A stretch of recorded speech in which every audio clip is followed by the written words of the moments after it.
금요기도회마다 지금 출애굽기 말씀 가운데 마침 이제 금송아지 사건을 진행하는 중에 이 금송아지 사건이 너무 중요하고 또 우리 삶 가운데 전혀 별개의 상황이 아니기에 제가 약 3주에 걸쳐서 금요기도회에 지금 말씀을 준비를 해놨고요. 그래서 함께 나누고 있습니다. 출애굽한 지 3개월 만에 이스라엘은 시내산 광야에 이르렀죠. 여기서 하나님은 시내산에서 모세를 불렀어요. 그리고 그 임재 속에서 많은 율법들 그리고 계명을 주셨죠. 십계명을 비롯한 율법, 성막, 절기, 민법, 사회법, 형법들 하나하나 모세에 안겨주셨어요. 이 율법을 주시면 뭡니까? 이제 하나님의 백성이 되었다는 증거예요. 백성들아 기뻐해라.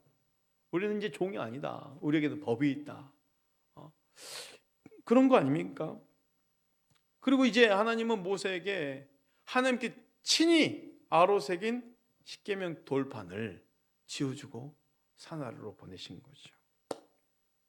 문제는 산 아래에 백성들이 금송아지를 만들고 그것을 숭배하면서 그 앞에 뛰놀고 있었던 거예요. 지난주 금요 기도의 말씀 가운데 금송아지를 만든 이유가 뭐라고 그랬습니까? 가장 처음에 누가 없어서? 모세가 없어서. 모세가 없어서. 근데 보세요. 모세가 없다고 지금 하나님께서 지금 함께하지 않습니까? 구름기둥 불기둥으로 여전히 지금 움직이고 계시고, 왜 그 자리에 머물러 있으면 낮에는 구름기둥 밤에는 불기둥으로 세워주셨으니까, 그리고 구름이 피어올라 이동하면은 따라서 움직여야 됐으니까 여전히 지금 구름기둥 그 자리에 머물러 있는 거 아니겠어요? 그리고 아침에는 만나가 내리고, 그렇죠? 저녁에 메추라로 먹이고, 옷이 헤어지지 않고 여전히 하나님 임재 속에 있다라는 거예요. 그런데 저들은 분명히 저들의 삶에 하나님이 너무나 분명히 보여졌지만, 그럼에도 저들은 뭡니까? 우리를 인도할 신이 필요하다는 거예요. 우리를 인도할 신이 필요하다는 거예요. 하나님의 인도하심이 매 순간 보여지고 있음에도 불구하고 또 다른 신을 만들어서 하나님을 몰아내고 싶은 것입니다. 여기서 알게 되는 것이 있죠. 하나님이 안 계신 것이 아니라 하나님 계심에도 볼 수 없었다는 거예요. 우리 삶 가운데 얼마나 그런 일들이 많이 있을 수 있습니까? 하나님이 계심에도 불구하고 하나님을 보지 못한다는 것은 아픈 일이죠. 영적 눈이 멀면 하나님의 인도하심, 하나님의 경험하심, 수시로 말씀을 주심, 그 모든 가운데 하나님을 보지 못하는 거예요. 그리고 신을 만드는데, 우상을 만드는데 누구를 위해서 만든다고 그랬어요? 우리를 위해서. 우리를 인도할 신을 만들라. 우상 숭배의 특징이 하나같이 누구를 위해서였어요? 나를 위해서요. 우상의 특징은 나를 위해서요. 나를 위해서. 이게 우상이에요. 우리는 나를 위해서가 아니라 누구의 영광을 위해서 사는 사람들입니까? 하나님의 영광을 위해서 사는 사람들이에요. 그러니까 하나님을 위해서 사는 사람들이에요. 근데 보세요. 금송아지 실체가 뭐였어요? 저들의 헌신이 도둑맞은 거라고 그랬잖아요. 하나님께 드려야 될 헌신, 그 모든 금붙이는 뭡니까? 결국 성막과 성소, 지성소, 그 언약궤, 속죄소를 만들 때, 모든 기문들을 만들 때 쓰여지게 될 금이었어요. 애굽의 사람들이 가서 달라 했으니 다 지어준 거예요. 어찌 보면 자기 아버지, 할아버지, 그 할아버지 때부터 430년간 이어져온 그 최고의 보상이 되었는지도 모르겠어요. 그 가치 있는 것들을 하나님께 아닌 금송아지에 쏟아부은다는 거예요. 그것도 하나같이 연합해서 힘을 다해서 그렇게 열심히 우상 만든 일에 하나가 되어버렸어요. 헌신을 도둑맞은 거죠. 여러분, 하나님께 드려야 될 헌신이 드려지지 않으면요, 결국 그 헌신은 다른 데 쏟아버리게 돼 있어요. 금송아지에 쏟아버리게 돼 있어요. 이게 이치입니다. 우리 신앙의 삶에서도, 교회 안에서도 하나님을 위해서 섬기는 모든 헌신에 있어서도요, 하나님께 헌신하지 않은 그 헌신은요, 다른 곳에 다 헌신하게 돼 있단 말이에요. 우리의 헌신을 도둑맞아서는 안 된다는 것입니다. 아론은요 이제 금송아지를 만들고 뭐라 합니까? 너희를 인도할 신이다 이렇게 말했어요. 말도 안 되는 상황이 벌어진 거죠. 십계명 제1계명이 무엇입니까? 출애굽기 20장 2절 3절 말씀 볼까요?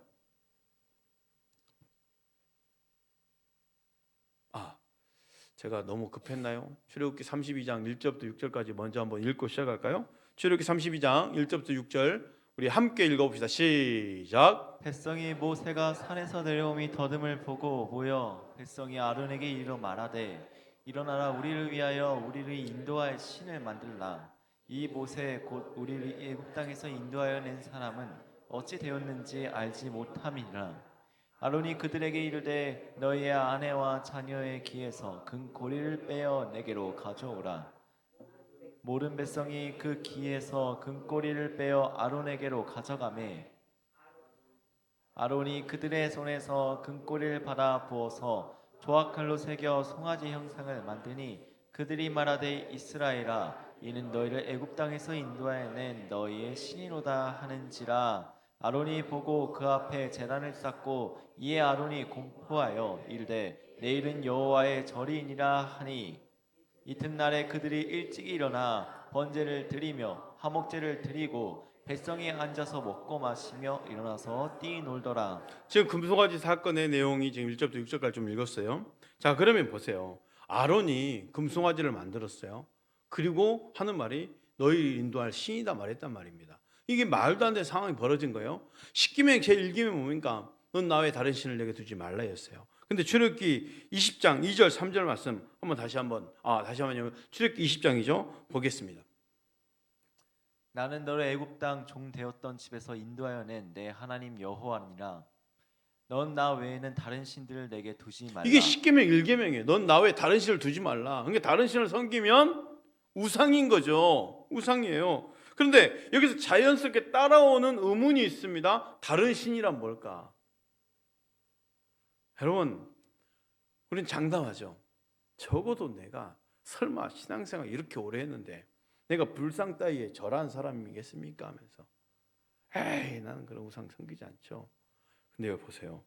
다른 신을 섬기지 말라라고 했을 때 이 다른 신은요 하나님 외의 것은 다 포함됩니다. 사실 세상 모든 것이 포함돼요. 돈, 음란 얼마든지 신으로 떠받들 수 있는 시대죠. 지금 누구나 아는 사실이에요. 삶에는 무엇이든지 다 우상 노릇을 할 수 있다는 것을 우리는 알아야 돼요. 모든 것이 하나님을 대신할 수 있는 것들이 엄청 많거든요. 다 가짜 신들이에요. 하나님이 너를 위하여 우상을 만들지 말라는 이유가 있죠.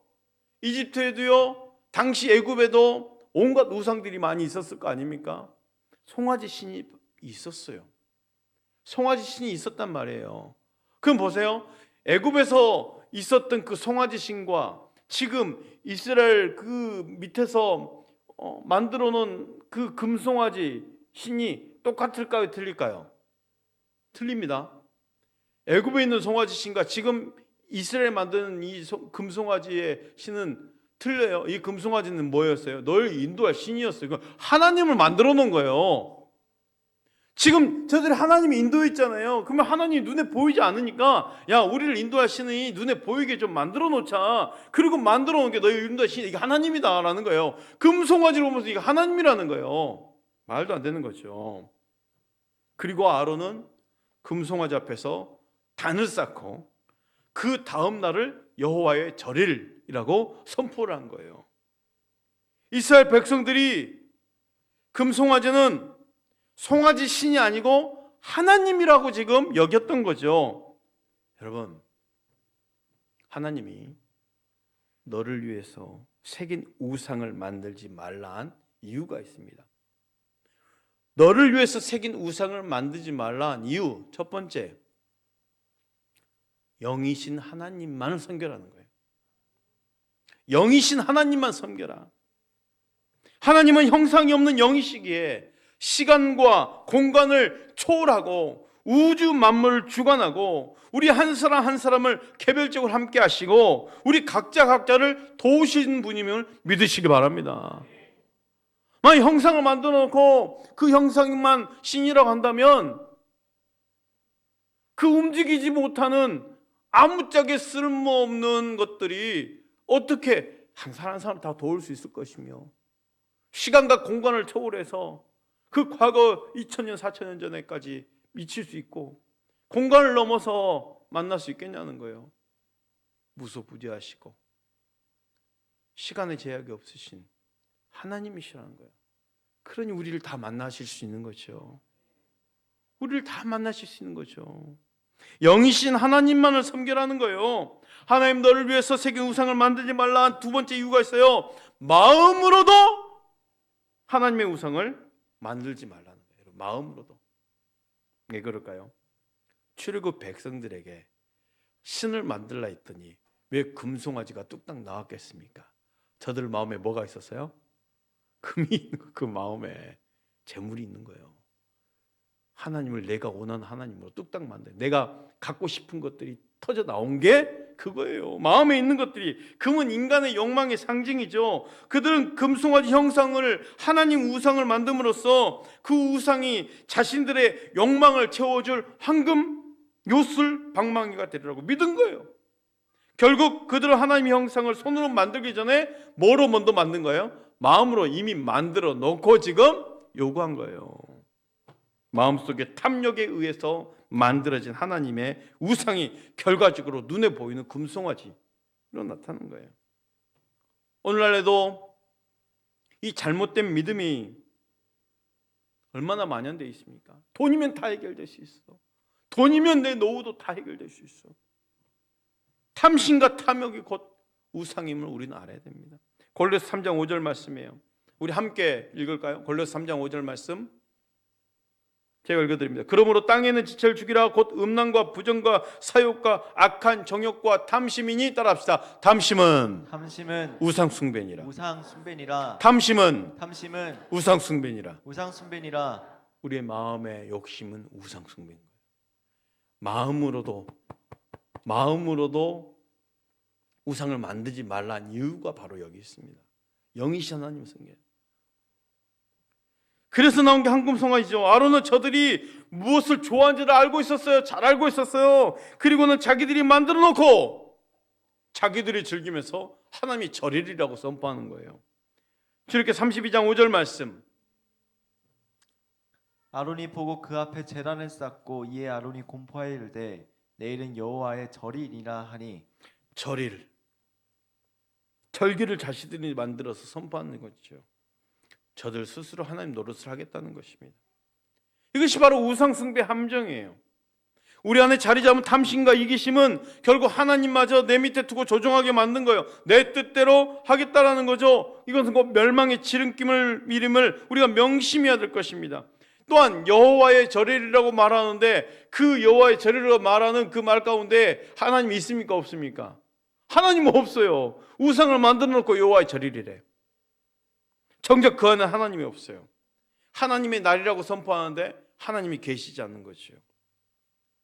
여러분 깨닫는 바가 있지 않습니까? 우리 하나님 믿고 그 신앙생활 한다고 하는데 나에게 하나님이 계시지 않으면 똑같은 거잖아요. 우상 만들어 놓고 하나님 절일이래요. 우리 신앙의 모습이 얼마든지 이룰 수 있음을 부인하지 않습니다. 신앙인이 아니라 종교인으로 살게 되면 하나님을 섬긴다고 하는데 하나님은 없는 거예요. 그렇죠? 신앙은 말로 보여주는 것이 아닙니다. 행함과 믿음으로 보여주는 거예요. 행함과 믿음. 다짐합시다. 따라서 행함과 믿음으로 내 뜻대로 하나님을 조종하면서 하나님을 말하지만 하나님이 없는 자가 되어서는 안 된다는 것이죠. 하나님 뜻에 순종하고 복종함으로 하나님 함께 하심이 보여질 수 있기를 축복합니다. 이렇게 스스로 여호와의 절기를 선포한 저들이 이제 어떻게 합니까? 6절 말씀이에요. 이튿날에 그들이 일찍 일어나 번제를 드리며 화목제를 드리고 백성이 앉아서 먹고 마심에 일어나서 뛰놀더라. 먹고 마시며 일어나서 뛰놀더라. 여러분 이 문장 그대로를 보면 안 돼요. 그냥 먹고 마시고 뛰놀았다? 이 정도가 아니에요. 지금 우상 숭배 현장이잖아요.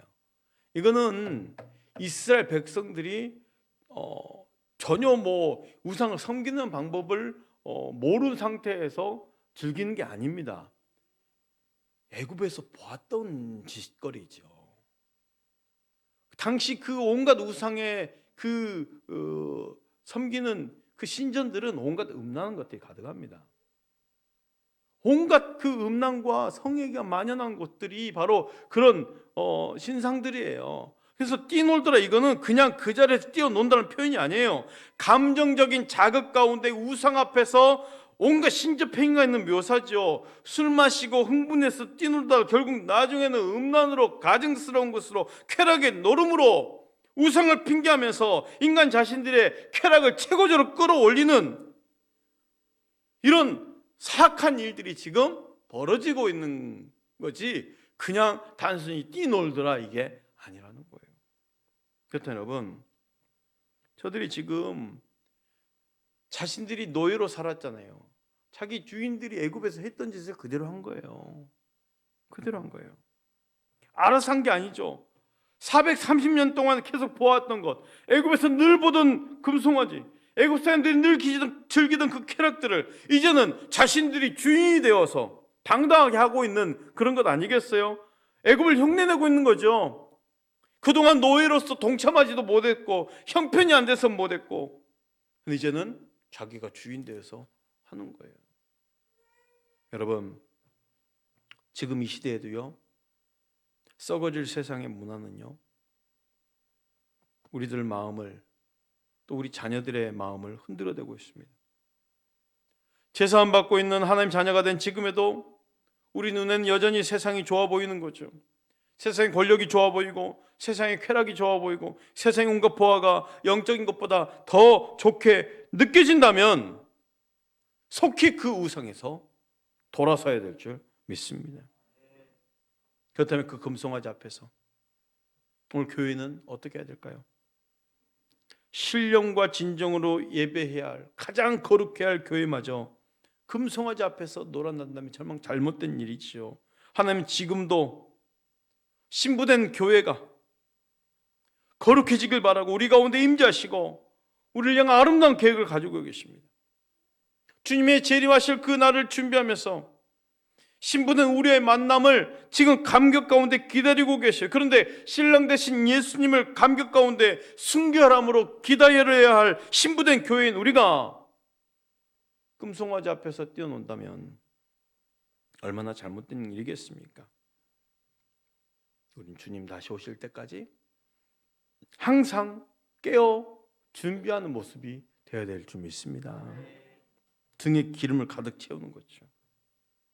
등에 기름을 가득 채워서 항상 준비할 신부인 교회가 세상이 추구하는 것과 똑같이 추구한다면, 세상이 좋아하는 것을 똑같이 좋아하고 있다면, 금송아지를 하나님으로 착각하며 사는 그 출애굽 당시의 백성과 똑같은 거예요. 다를 바 없는 거예요. 금송아지 앞에서 헛된 믿음을 가진 이스라엘을 보면서 우리 자신을 볼 수 있길 바랍니다. 세상 앞에서 뛰노는 것이 아니라 오직 하나님 앞에서 거룩한 몸부림이 있기를 바랍니다. 믿음으로, 소망으로, 영적으로 세상의 물결에 춤추는 것이 아니라 하나님의 은혜 안에서 오늘 또 뛰는 자 되시길 바랍니다.